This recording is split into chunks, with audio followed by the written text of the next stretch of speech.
আমি ফ্লোর নিয়ে স্পিকারকে বললাম, আমার ইমানের সাথে, সংবিধানের সাথে, রুলস অফ প্রসিডিওর সাথে কন্ট্রাডিকশন হয়েছে।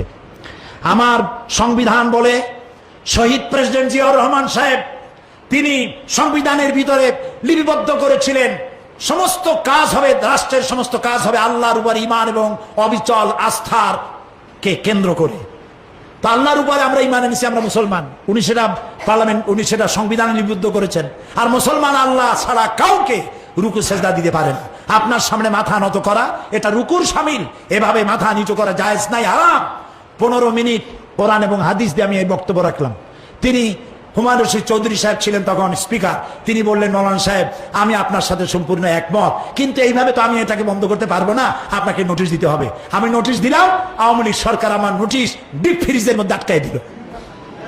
5 বছর চলে গেল, আর নোটিশ উঠলো না।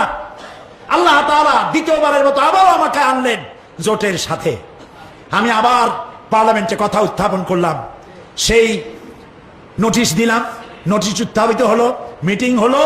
গড়াতে গড়াতে 5 বছরের শেষ দিনে, যেদিন শেষ হলো পার্লামেন্ট, তার আগের দিন আমি মনে করলাম এ সরকার আমলে বুঝি হলো না। শেষ দিন দেখতে পেলাম প্রত্যেক টেবিলে কাগজ এসেছে, রুলস অফ প্রসিডিওরের আর্টিকেল নম্বর 267 ঝুঁকাইয়া শব্দের সামনে ক্রস শব্দ এসেছে। মাথা ঝুঁকানোর প্রয়োজন নাই, পার্লামেন্টে কিয়ামত পর্যন্ত আর মাথা ঝুঁকাতে হবে না।